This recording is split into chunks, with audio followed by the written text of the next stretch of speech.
because the 17 Sevas of the Sakhis includes the Manjaris also. And there's some that are especially intimate with Radharani when she's alone with Krishna, and that's only the Manjaris. We'll read the verse and we'll discuss these Sevas and read from the Leela description, which is very nice meditation given here. Pratak pita patam kada vyapanayam yanyam shukasyarpanat kunje vismita kanchukim api saman netum pradavamiva badhiyam kabarim yunajmi galitam muktavim anve netre nagari nivageshchatiraham yanga vranam vakara. There's only this one translation. O Nagari Radha, O Lady Love, when can I remove Krishna's yellow chadar that you took by mistake when you ran out of the kunja in the morning, and remove it from your body and give you another garment, blue in color? And then after that service in Yavat, which we described yesterday, then when can I run back to the kunja?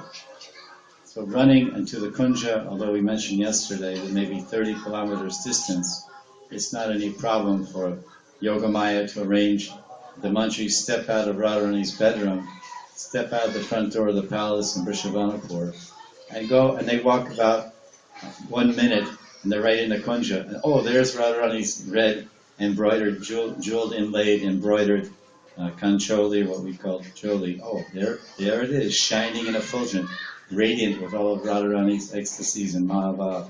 Immediately the Manjari takes it. Sometimes it's Rupa Manjari, here it's Sripada Manjari Srup, or it's you and your Manjari Srup, or anyone. Vishnu is also describing this pastime. It's a very common, which we mentioned yesterday. And then she turns around, so within 90 seconds of Radharani's asking, the Manjari has run to the kunja and returned to Varsana, or let's say Yava, to give this kancholi. So that's the first one service. And she says, so that's done there in Yavat, at Pratak Leela, at around 7 o'clock, 6:30 when Radharani's waking up. Now it switches, Sripada switches back to waking up Leela in the kunja, as we mentioned yesterday. Before Radharani runs out of the kunja, she has to be perfect. Her eyeliner has to be perfect, every hair in her head has to be properly braided and combed, and all the bruises and love bites and scratches and marks on her body from the night's love dalliance with Krishna have to be covered, makeup or cover up or whatever. And we're making an interesting, rather humorous point, that when you're running out of the kunja to meet your mother-in-law, you make sure all your makeup, both eyes have kajal, and you make sure there's earrings on both ears, and you make sure that the top part of your dress is on the top part, and you make sure that your waist belts are not hanging from your neck. That's because you're running to your mother-in-law. But when you're in Varsana or in Yavat at 11 o'clock at night, and you're running to your lover, your Nagar Sham, and you're such a frenzy, you're in such a hurry to run, then you have earring on one ear, and kajal on one eye, and no lipstick, and you forget everything, and the prem vibram, total bewilderment of prem that's seized your heart and short-circuited your mind, so you can't even imagine a lady running out of the house half-dressed. And it's not only a bunch of gopis. When you read Mathura Gamana, when Krishna went to Mathura, Gamana means to go, Mathura Gamana Leela, and it says when Krishna entered, it's such a beautiful scene. Those first few moments and minutes when Krishna entered Mathura and got off the chariot, Akrura brought him there, and he said, "Well, this is a golden opportunity to bring Krishna to my home and have Krishna Bhagavan bless my home with his Charana Kamal, and his foot dust. Bless my home." So he said, "Yes, Krishna, now we'll go to my home, and you take some refreshments and meet my wife, and then I'll take you to the camp where Nanda Maharaj is, because they took a shorter route Vishnu says that just see the locals. When Krishna got in the chariot with Akrura and he went off, the chariot it's described that this was Kamsa's chariot. It was a brand new chariot. And Vishnu makes the point that, of course, you can't offer a used chariot to Krishna. Like you're going to pick up God in the airport. If God's coming into the airport to give a lecture, you can't go in a used car. So inadvertently and unknowingly, it's called a Gyatu Sukriti. Kamsa engaged in Krishna's service. And his thinking was like this: if I give Uddhav a brand new shiny sports car, in those days it means a chariot, with 8 black horses, and on the sides there's these leather, what do they call, eye shades or something like that, eye shades that the horse wears so it doesn't get frightened, so it just keeps looking. We should wear those also. So we don't look left or right. We just look straight down the Bhakti Marg and we never look, oh, what's over there? Krishna, Krishna, Krishna. But now we go this way, that way, our eyes go backwards. So the key is I'm looking, and on the outside of those leather eye protectors, whatever, there's a golden letter, and it says K, or Kamsa. But when that chariot rode into that, but actually, since he was offering it to Krishna, it was a brand new chariot, and he thought that Uddhava would be excited to ride in a new chariot. But Uddhava didn't really care because he's a pure devotee of Krishna. Uddhava was dispatched from Mathura to collect. Akrura, who was sent, he thought he would be excited to go pick up his nephew. Krishna's his nephew. In this new car. But Akrura was thinking, this is quite appropriate. I can't pick up Krishna as something used. Everything we offer to Krishna must be new and fresh and the best of the best. And then not only that, it had Krishna's name on it. K was not for Kamsa, it was for Krishna. At any rate, the chariot went back, and I was saying Uddhava. Akrura, he said, please come to my house. Then Krishna said, no, stop right there. We want Krishna and Balaram, we're not going to go to your house. Because Krishna will never do what you think he should do. Krishna will never act like you want him to act. Krishna will never arrange things the way you want them to be arranged. He'll arrange things the way he knows is best, which sometimes you think is worse. In your own life, you want to go this way, and Krishna says, no, you're going to go up into the sky like this for some time and come back and end up going that way. Anyway, you get to the same result.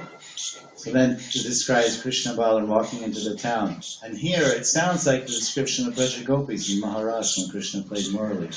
It said the ladies of the Mathura Ramanis, married ladies and unmarried ladies, when they heard that Krishna and Balaram were walking down the main street of Mathura, they went crazy.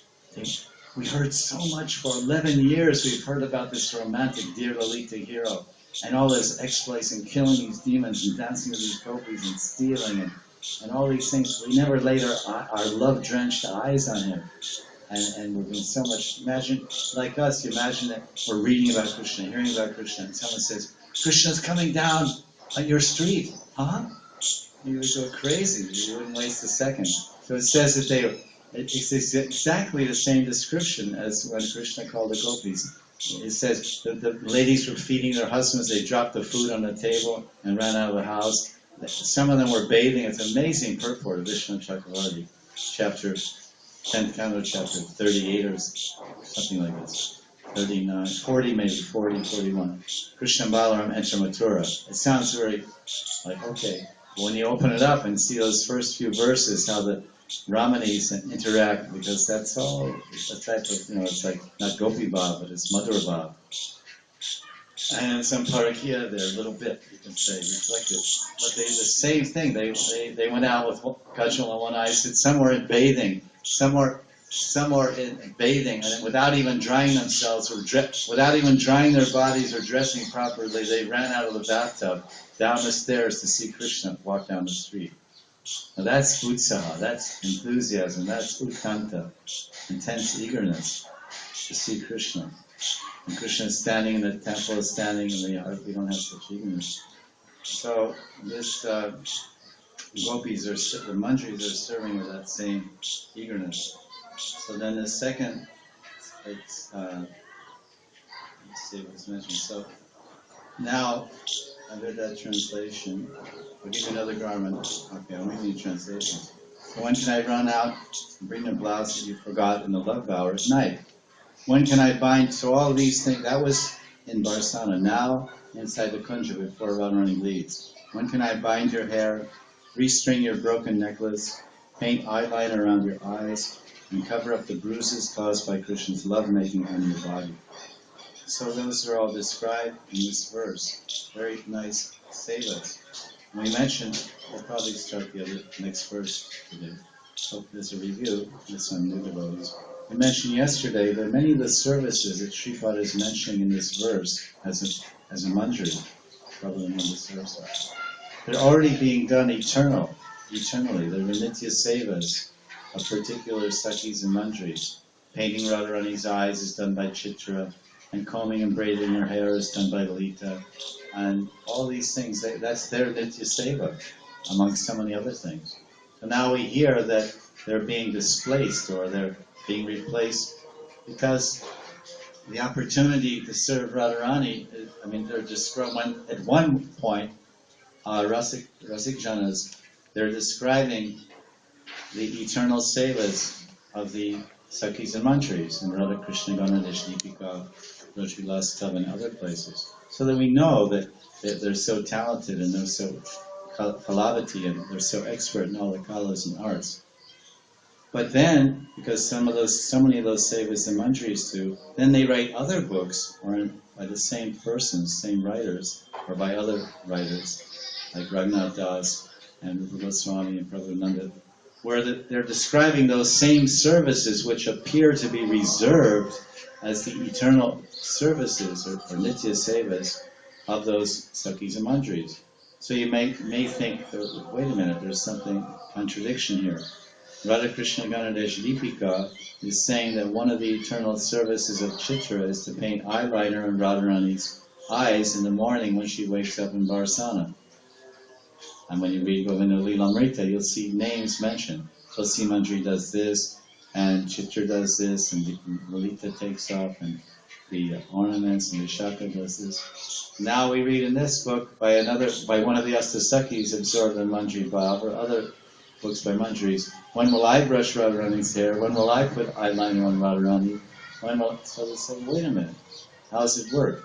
And as I mentioned yesterday, that just to get more elaboration, the Nitya Sevas of those Nitya Sakis, the Parama Precious Sakis, but the Nitya Parishads of Radharani, they're doing that.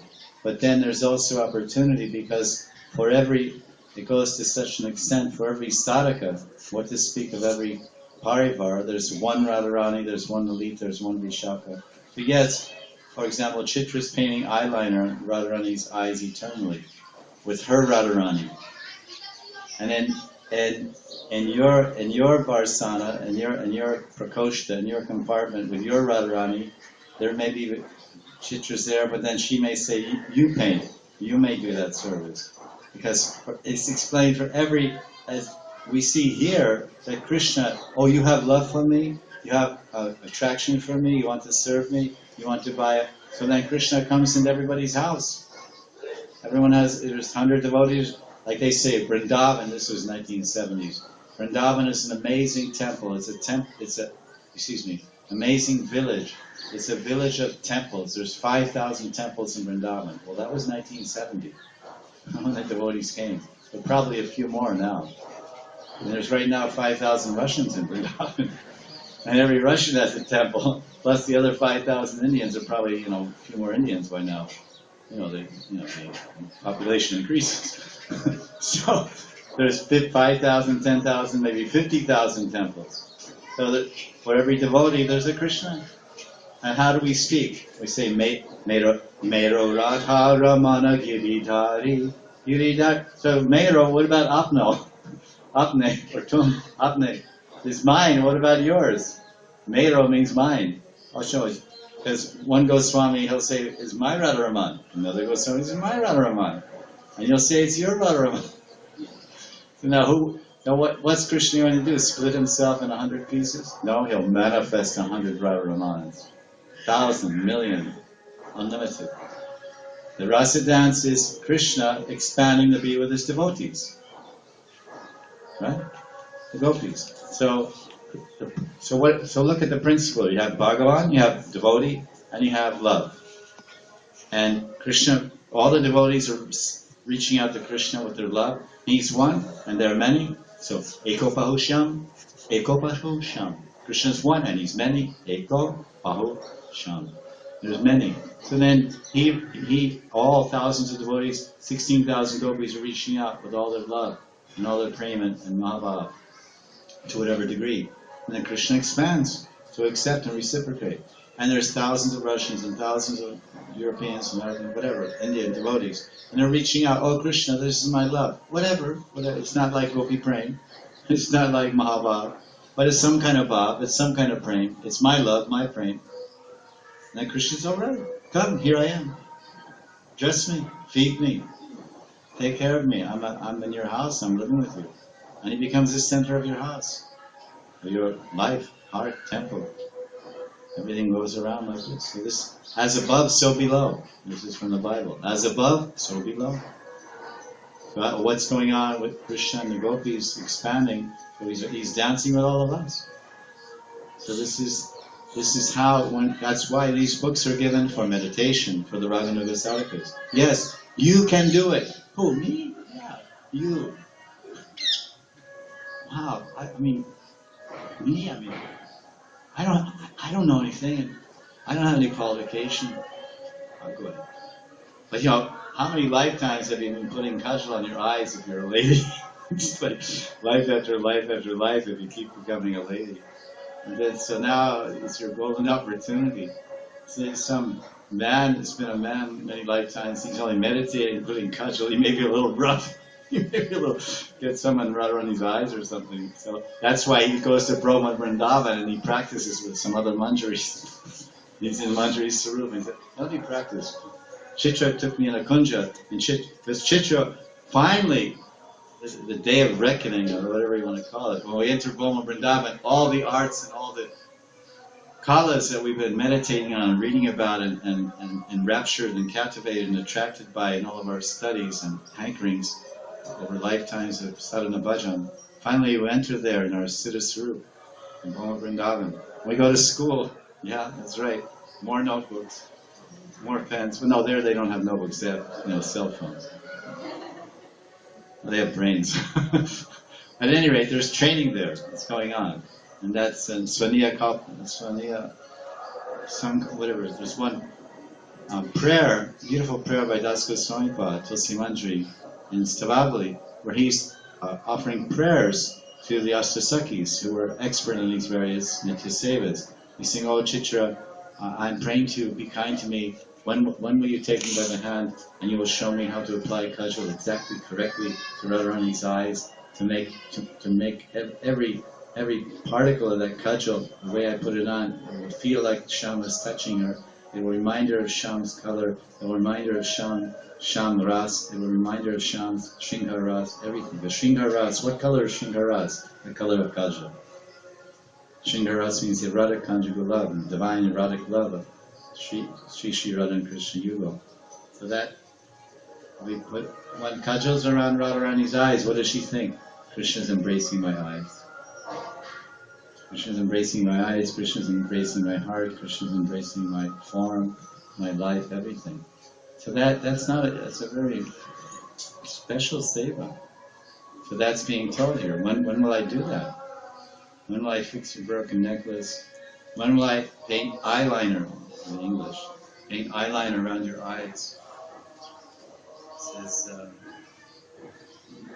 that's Samanittam Pradavani. So these are services. We'll read the Leela and then go on to the next verse. We discussed already about this concept of kada, and it's very prominent everywhere. That concept we discussed 2 days ago. And it should be very clear that all of these books are course, books for meditation, and books for inspiration. We read and say, this is marvelous. This is beautiful. This is the we say in the beginning, oh, go back to Godhead or spiritual world, or Radha and Krishna and Vrindavan and Seva, and I'm a servant, and all these basic concepts. But then as we go further and develop our devotion and attraction and ruchi for all these things, then we find there's a whole dynamic world that's completely personal and completely human. And as you enter deeper and deeper into Braj Leela and all the culture and nuances of it, then you realize how present-day Braj still, there's lots of vestiges and remnants of that spiritual culture. Like we read about Radharani Sanji, like they have that mandir. There's a mandir, I think it's Sanji, S-A-N-G-H-I, Sanji or something. There's a small mandir right on the left-hand side of Radharaman temple in Vrindavan. And that's the Sanji Mandir, Sanji. And it's only open for 2 weeks a year during Ashwin Krishna Paksha. Now it's Kartika started. But the month before Kartik, in the dark moon, it's called Shrad. Shrad is when in Vedic culture, Indian culture, you worship the ancestors, the grandmother, grandfather, etc., that have died and gone to Pitri Loka, wherever they've gone. You do some puja.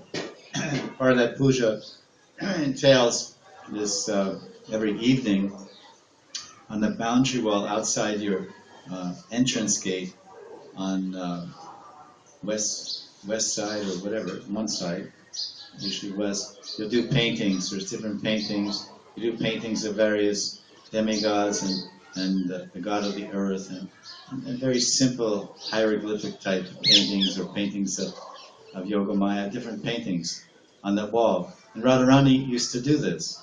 She used to do Sanji.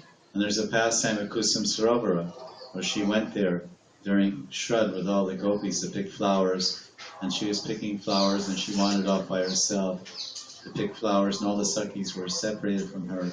And then Krishna heard that she was there in Kusum Sarovara. And this is a Naimitic Leela. Nitya Leela, in Govinda Leela Amrita, that's some other thing before Radhakan, but that's Nitya. This is Naimitic, occasional. So then Radharani's wandering, collecting flowers, and some Manjaris behind her, putting in basket. And then somehow Radharani, she wanders away, and then her chunari is kind of like a veil over her head. Krishna hears that Radharani's there, so he disguises himself as a Brijvasi Mali. Mali means a gardener, takes care of flowers. Usually they wear a red, like some kind of red gamsha around their, for the lower side. And they have some red gamsha tied around their neck, and they have some stick or whatever to chase monkeys. But then Krishna was all disguised as a Mali. And then Radharani, this is actually one Leela in Purvarag. Because generally this Sanji is done by the little girls in the family. They do these paintings outside the wall, that's their seva. And they offer, and the mother and father will cook pakabog every day and put on the roof, feed to a cow or to a crow to feed the Pitris, cow or a crow, or maybe ants also, I think. That's right. They make pakabog means like puris and halava and things fried in ghee to offer to the ancestors. Pitri means ancestor. The little girls will do this. So Radharani, this is Purvarag. So this is a nice pastime. So then so Radharani was there picking flowers, and then Krishna went there, and then she was just picking, and then she moved like this, and her chunari got caught in some rose bushes. Those rose bushes, gulab, rose bush has a little thorn, and got caught. She was like this. And then Krishna was watching Radharani the whole time as a Mali hiding, and they had not, this is Purvarag, their love was developing, but they had not actually met yet. So then, intimately. So then Krishna came up, and then with his stick, he just reached over like almost invisibly and lifted Radharani's chunari, and then she walked away and pretended like nothing happened. I'm all right. And then, but somehow she was saying, how did that happen? It was stuck, and just all of a sudden, like magic, it got unstuck.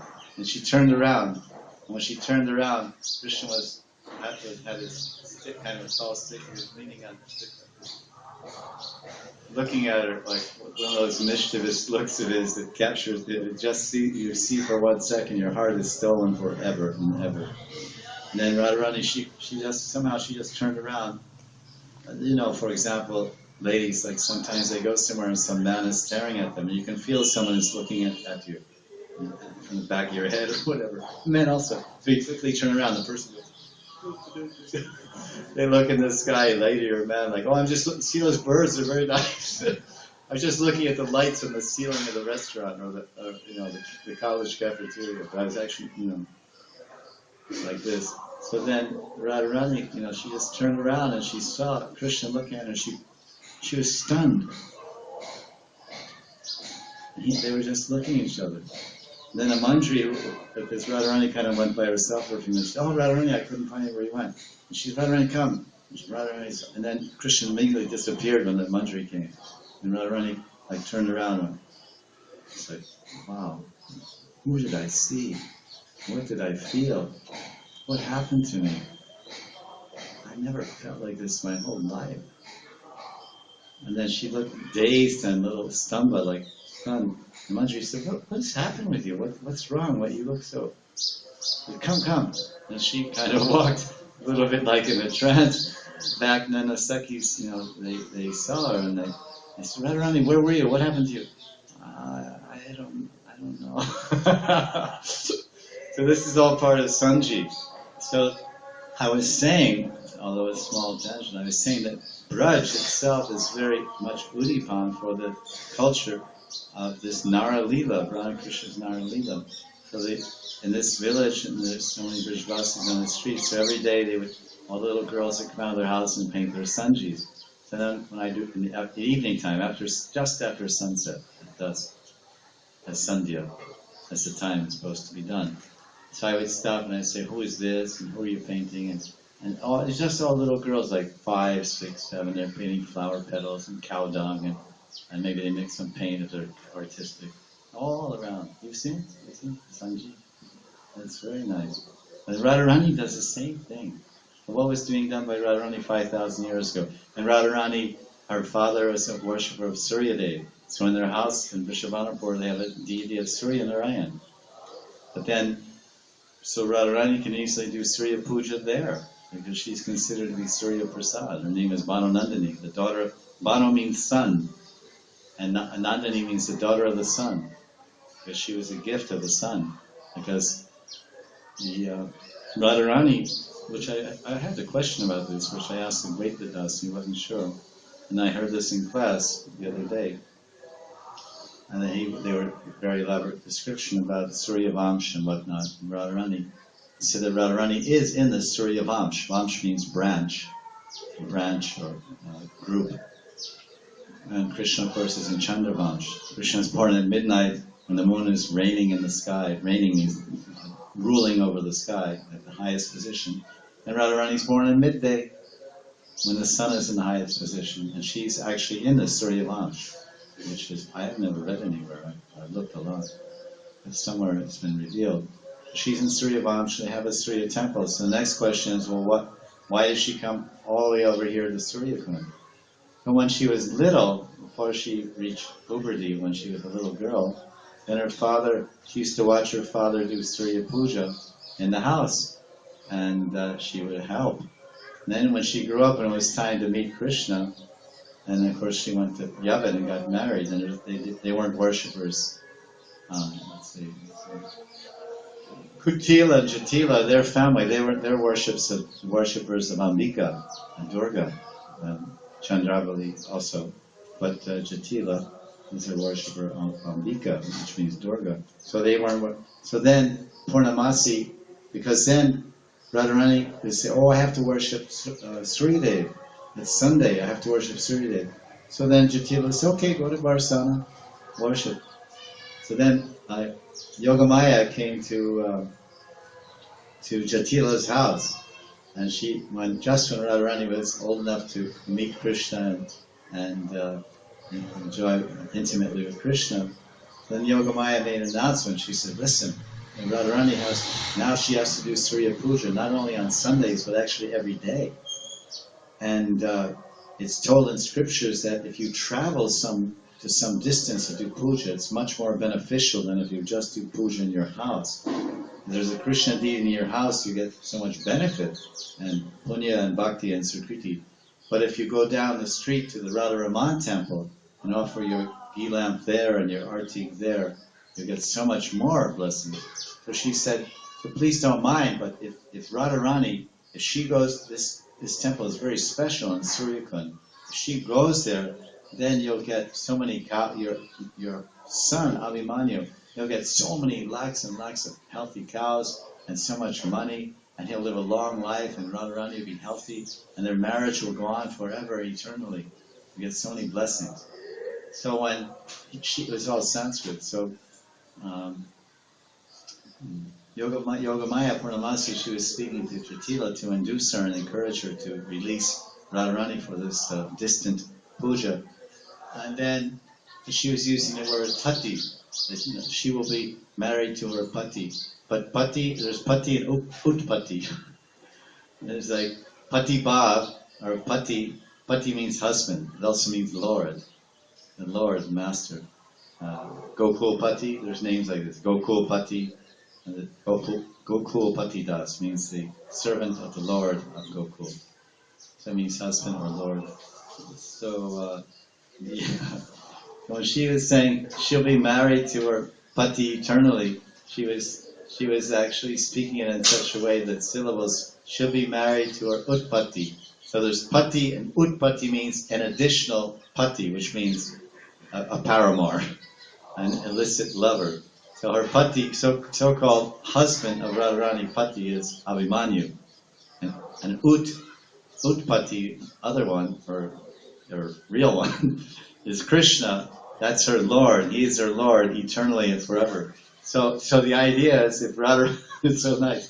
Purnamasi is saying, if you let your daughter, Radharani, daughter-in-law, if you let her go to do Surya Puja, then she'll be connected to Krishna and Sambandha as his wife forever and ever and ever. And this is very good. So let Radharani go. So yes, this is a very good idea. Go every day to Surya Puja. So this is how that happens. So this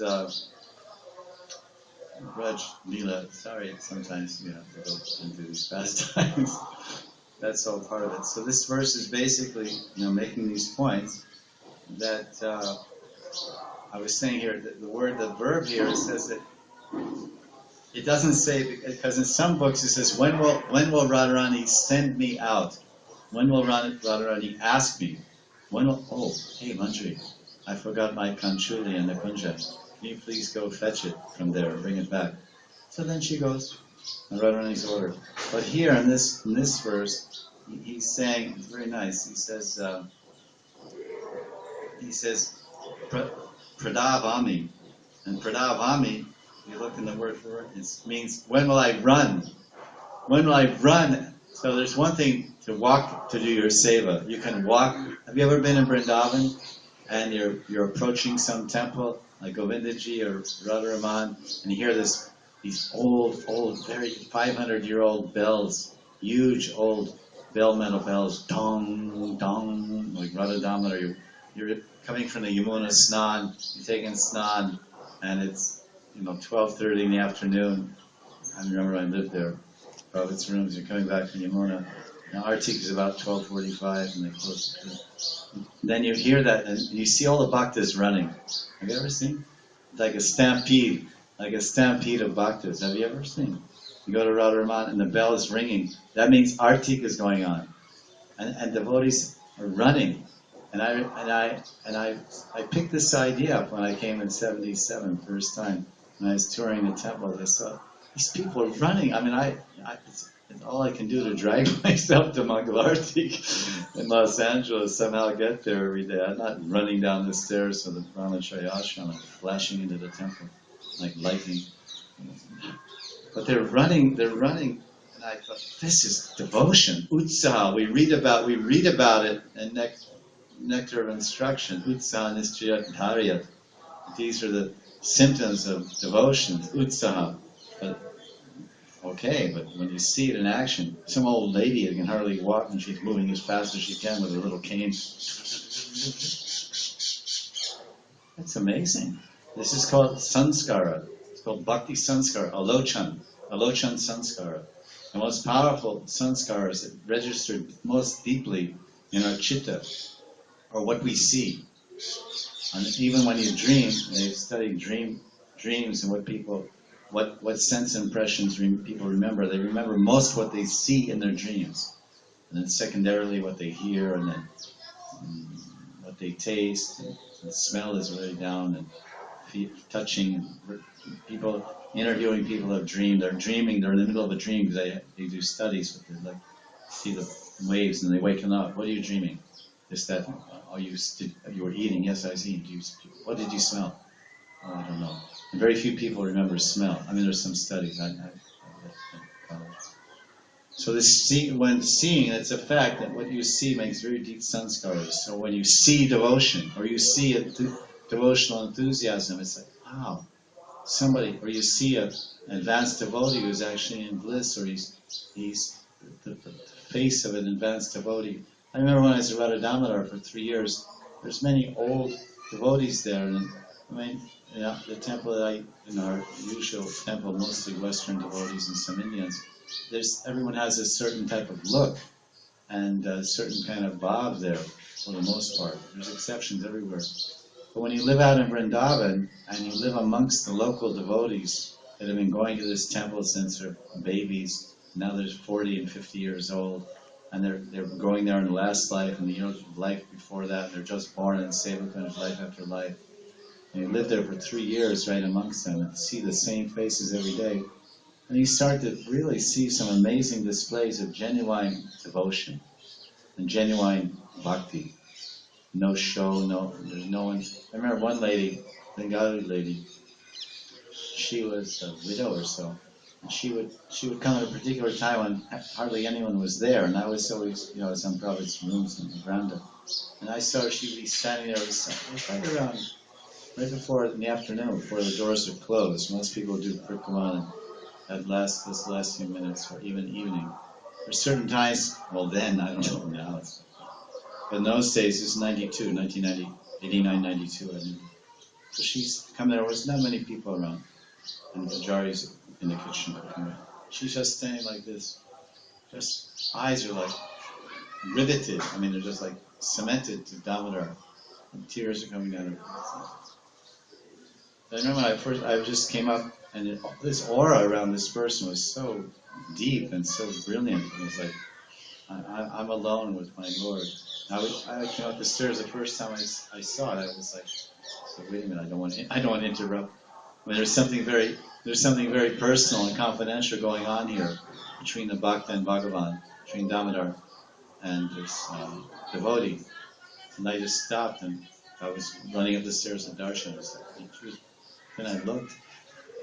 Then I made note of that because I saw her many times coming, but I never paid attention. And then every once in a while, just to see, I would kind of come up quietly and just observe. And totally oblivious, like in samadhi, I was a little on the side.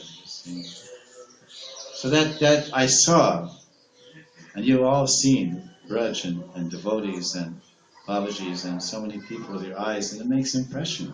It's called sanskara. So this is this vision here, just seeing this. Sripad is saying this because this service is already described before this book was even written. It was described by Manjari running out to get the choli. Or saying Govinda Lilamrita, and this is written later, this book. So he's saying, I'm running, when will I run out?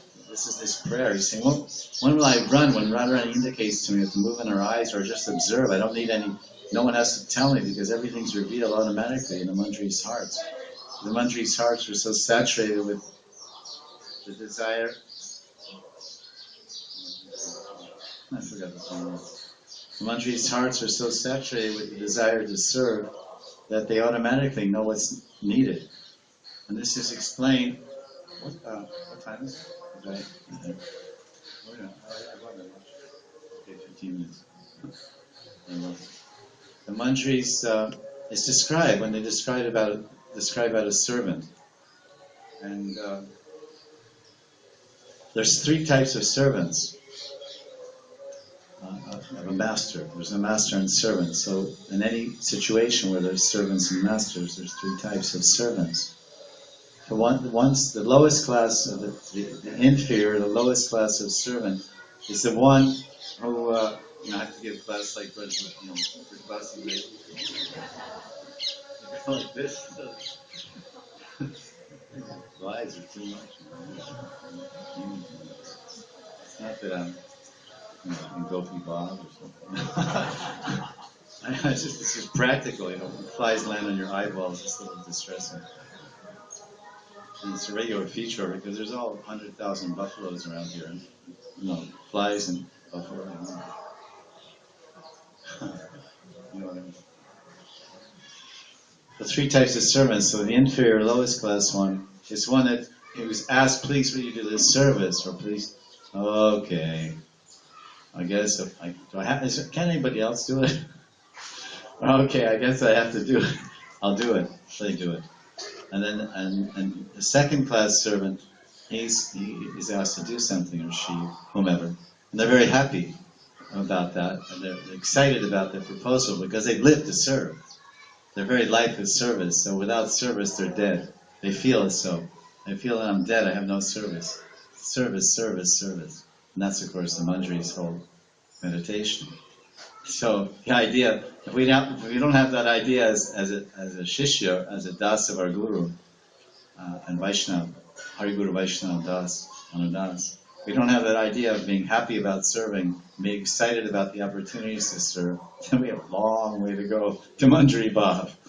Because Manjaris are made of nothing but that. So the second class servant, he's happy, very thrilled with the offering of service, and feels, oh, now Jivan Sartak, now my life has value, now, oh, yes, service, let's go. Just like they say in the Gita, that happy are such Kshatriyas, to whom such fighting opportunities are presented. Happy are such, because Krishna is preaching to Arjuna, you should be happy. Happy are such Kshatriyas, to whom such fighting opportunities are presented. It's an old Gita. So if you're a Kshatriya and someone says, hey, someone's in distress, they need someone to protect them, all right, let's go. But if you're not a Kshatriya, well, how big are they? who's in distress? Is the guy big? Yeah, he's really big. Oh, sure. Okay, I'll see you. Go the other way. But guys, Kalo Shudra Sambhava, Janate Jayate Shudro. It says Janate Jayate Shudro, and Kali Yuga, everyone's born like a Shudra Bhav. Fear. But so here, in that same idea, for the Das, Anudas, the Sevites or Dasis, they're happy about service. So the second class, or second category of servant, he or she is very happy to receive service, and they very enthusiastically do it, execute and fulfill that requirement. The first class, best, topmost, rare, very, very sudurlabh Sevite, and rare servant, they don't need to be asked, they don't need to be told. They know automatically. They just know that they can. They're tuned in with the vibes. They're like the Manjaris are like the ultimate Reiki healers. Then the Manjaris are like the ultimate Reiki healers or psychic, healers. They don't have to. They can heal by distance. Like someone said, "Oh Maharaj, I know you have this problem on." With your heart or this, that. I'm doing distant healing. I said, well, great, as long as you're doing distant healing, can you send me to Goloka from over there also? So the Manjaris, they're much more sensitive than that, because their hearts are, their Radharani's heart goes love, dub, love, dub. The Manjari's hearts go love, love. One in the beat with Radharani's heart. Radharani's thoughts, before she thinks something that's required, the Manjaris are giving it to her. She's thinking, oh, Sham, I think Sham's thirsty. I want to. Because Radharani is serving Krishna through all her expansions. All the Kaya Vyuha. Kaya Vyuha. Kaya means, Vyuha means expansion. Kaya means her body. Kaya Vyuha means all the expansions of Radharani are simply expressing her desires to serve Krishna. On one tape, Srila Prabhupada said, why are there 8,400,000 species of life? There are 8,400,000 species. And every species, there's so many varieties therein. So he said, why are there 8,400,000? Because there's 8,400,000 desires to forget Krishna. So in the same way, there's the Manjaris, they have 8,400,000 desires to serve Radharani. Even before they know the needs of Radharani. When Radharani's thinking, oh, Krishna's thirsty, then the Manjari's right there at the side of the flower bed, saying, oh, Sham, here's some refreshing camphor-scented water that I kept on the roof overnight in a clay pot, and all the full moon rays shined in it and moonized it. And every planet, every body has energy and power, so sun and moon are very powerful. The moon rays are powerful, and yogis ride the moon waves to other planets, and these are great, powerful entities. So that's why in Rasa Purnima was the other day, it was Rasa Purnima. And I don't know if anyone still does it. Well, some of my friends in Delhi, they told me, and I forgot about it because we're on the Kartik Vrat. But when you join ISKCON, and Prabhupada told us in LA, he said there's a big festival coming up, Ras Purnima, full moon night in Ashwin, the Maharas dance in Bhagavatam. I said, okay, what do we do? We're all going to go to the Venice beach and have Ras Leela on the side of the Pacific Ocean. Prabhupada said, no, not like that. But you should make a big pot of sweet rice, because there's 400 devotees in the LA temple at the time, and ladies and gents. So make a big pot of sweet rice, like here, you would say here in India, and make it very, very nice. Your American style. The American style, Indian style is hot milk, and very thin milk and lots of rice and nothing else. But American style is half milk, half cream. You know, the German style, half milk, half cream. the real thing. Don't even talk about it. It's bad memories. But anyway, so then we have these huge big refrigerators and everything, keep it nice and cool. Okay. So then he said, you make that sweet rice, and then you put it on the roof of the temple. And the full moon rays, and we said, Prabhupada, the roof of the temple? Of course, there's no monkeys in LA. I mean, at least not the ones with, like those who are the ones we know. And he put it on the roof of the temple. And he said, why, Prabhupada? That's a little strange. And Krishna's on the roof. He said, no, but this moon rays will shine inside this sweet rice. And it'll become so nice that Krishna and Radharani and gopis, they will come on the rooftop to eat that sweet rice and dance the ras on the roof. So every Rasa Purnima, we would put the sweet rice on the roof with some screen. You did like this? And then put some screen so no flies or anything goes inside. It's like jolly, screen. Jolly. So the moon rays, everything goes inside and like this. And next day, that was breakfast. Wow! Forget about the oatmeal and apple. It was a little bit of oatmeal and apple and a piece of ginger. That was, and a cup of hot milk. That was the ordinary breakfast. Plop, oatmeal and a piece of ginger and 1 apple. So now it was like sweet rice to the neck, as much as you could drink. And it was, as everyone knows, it was totally intoxicating. More so than regular sweet rice. But this is Ras Purnima. And I met some devotee, I called on the phone, they said we put it out last night. So these services are available, and they're running for Seva. They're very enthusiastic, and this is the first class servant that he knows what's required. I even doubt that Radharani had to say anything It doesn't say that Radharani ordered me, it just says, when can I run out to bring the blouse that you forgot in the love bower at night's end?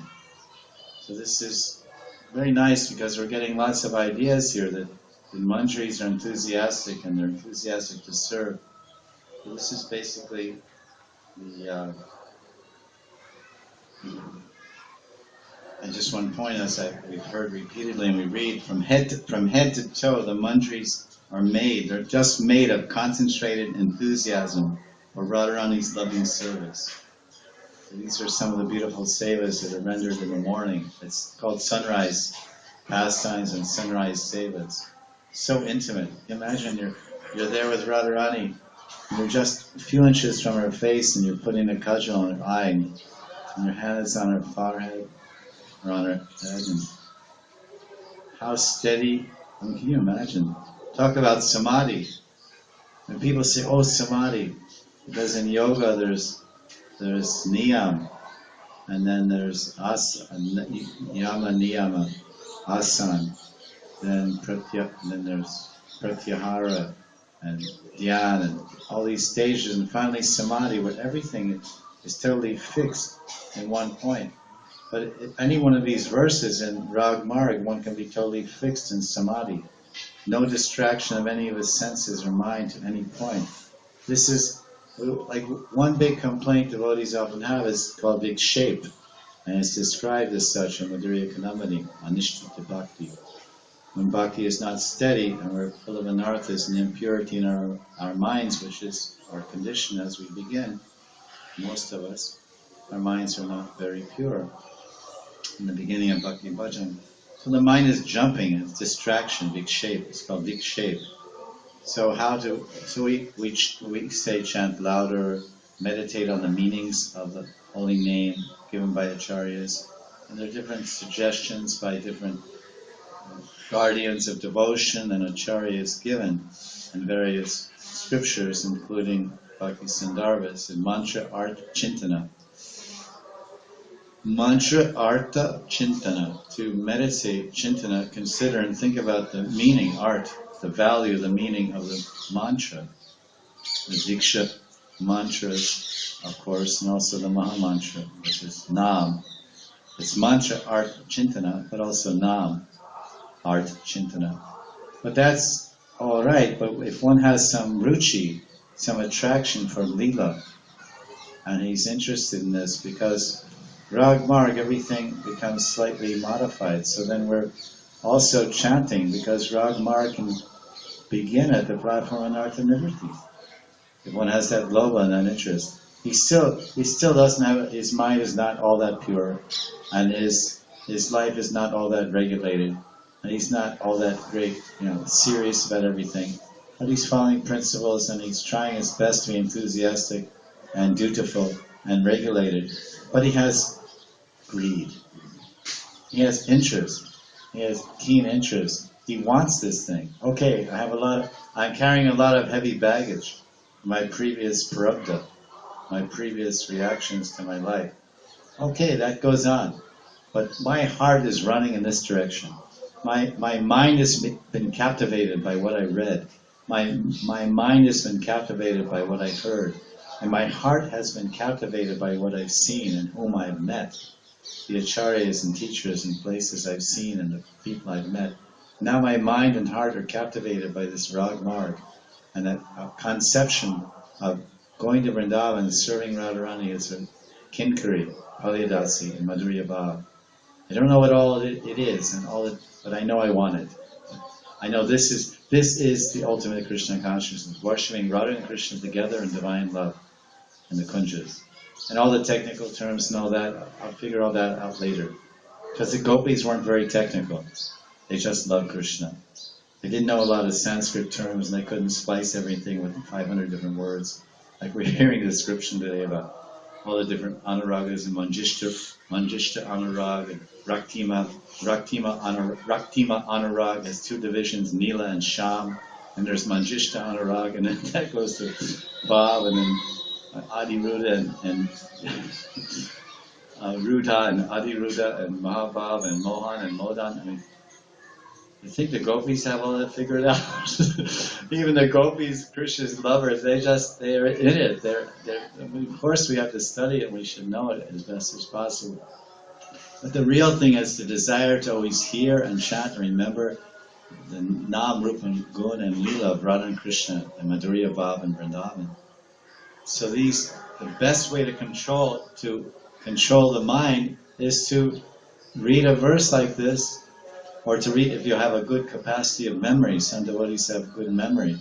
You read some Leela over and over again, and you record it yourself on a tape, and you play it. Then it becomes pretty good in your memory, and you sit down and chant japa, and then you enter that movie of that Leela in your mind, in the screen of your mind and heart. And you're not making any sound, you're totally chanting silently, because that's samadhi. All your energy, what is samadhi? All your energy is fixed on one point. So your breathing, your voice, everything, there's no voice, the breathing is so slow automatically, forget about anulom and pratilom. You don't have to mechanically adjust your pranayama. Pranayama automatically comes by the intensity of your meditation. There's some basic techniques, using Agya Chakra. This is a Trikuti, this midpoint. Krishna says in Gita, the 6th chapter of Gita, he says the yogis fix their concentration on Madhya Bru. Madhya Bru. It's very interesting. In English, Bru means brow. This part here, these little dangerous bows of the woman's face, this is called the eyebrow. Eyebrow. Brow in English, no? Brow. So, Madhya means middle. So concentrate your attention, Madhya Bru, which means Trikuti, or there's 7 chakras in the yoga system. This is called Agya. Agya Chakra. So Agya means command, order. The word Agya. Agya. Guru Agya, Saki, my Saki Uteshwari Agya. Oh, go make these flower garlands. Go to this, go to that. And Guru Saki may give order. So this is Agya Chakra, means the command chakra, that energy center, that psychic energy center, which commands. It controls and commands. So when you fix your attention there, that chakra, a chakra is a wheel, okay? It's a wheel. So that wheel spins, and it puts the mind in the center. The center of that chakra becomes the mind. The mind becomes the hub. You know the hub? You know a wheel? And there's spokes like this. There's a center. Or say it's a car. It has an axle. You get a flat tire. Through the center of the tire, you put the bolts. So that when you meditate in Agya Chakra, it's like spinning, and it catches the mind and puts it in the middle. There's a circle, and all your attention, all your thoughts are going here. Your thoughts are like the spokes of the wheel. You know the spokes? Motorcycle has spokes. Go like this.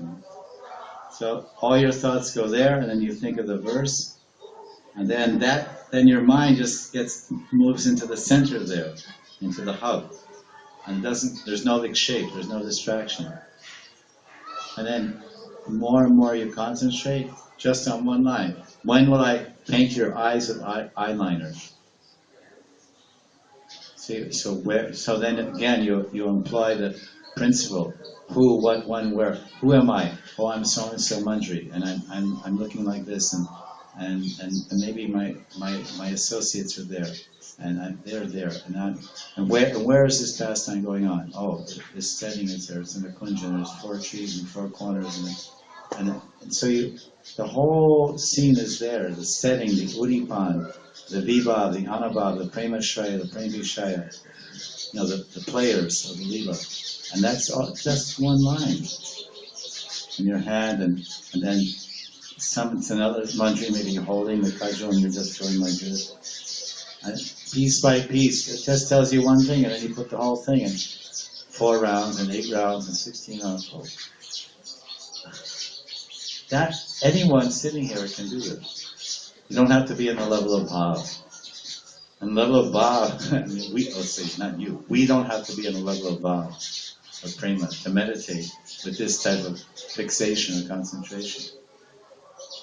Level of bhav, then you're experiencing ras, and you're maybe trembling when you're seeing that, and you start to paint Radharani's eyes, and you start trembling because of the ecstasy, because you're seeing these 40, here you're just kind of seeing it on the screen of your mind, which is kind of a black screen, and gradually something will come out of the blackness, and you may see something. If you're, once I asked him, which Radharani, I once asked one my teacher, and I said, well, when we meditate on Radharani, which Radharani should we meditate on? It? The deity of Radharani or painting that we like? And he said, you meditate, and that Radharani that appears to you when you meditate, that Radharani. I said, okay, this was a very highly advanced soul. Because I was thinking I thought he would say your favorite painting of Radharani, whom you think really reminds you of Radharani, or whatever, whomever, or the favorite Radharani deity you may have, or your own Radharani deity. And he said, no, you close, you meditate, and the Radharani you see when you're chanting and meditating, so whenever you meditate on Radharani, that Radharani you see. I said, okay, back to the drawing board. So I realized that forget all that, and then I just have to find that Radharani in my own meditation. And ultimately, everyone will. So this is, these verses are for that, and this is the extent. Practice means do, act. Not like, yeah, very nice. Like I have a friend, they have this cookbook. And I said, so you have this cookbook, Nimona's cookbook. Have you ever cooked anything in it? No. But I read it. I go, that's very nice. You read the cookbook. It has nice little anecdotes about Prabhupada and different things. A few little anecdotes scattered throughout the book, which are very nice. Because I skimmed through the book and read those anecdotes. I'm not a cook. But I saw there was some descriptions of Prabhupada, so I was eager to look at that. This is 15 years ago. So I just went through in the beginning of different sections, savories or different sections, and looked. I was in Surat with Prabhupada, and we went in the kitchen at Mr. Gupta's house, and he showed me how to make kachoris. He mixed a little baking soda in with the flour and this and that, to make it rise, and so all these little things like that. So this is our class today. I think we're finished with this class. And there's no more points, and it has 6 different sevas in this verse, and we discussed almost everything. But tomorrow we will do a class on verse 88 of Radharasa Unity, and this is the title we call the resolution or determination of Radha's Manjaris. And now let's right now. Shri Radharasa Unity ki jai. Jai Jai Shri Radhe, Jai Jai Shri Radhe, Jai Jai Shri Radhe. Prabodhananda Saraswati Pada ki jai, Shri Kartik Devi Radharani ki jai, Shamakan Radhakundiri Govardhana ki jai.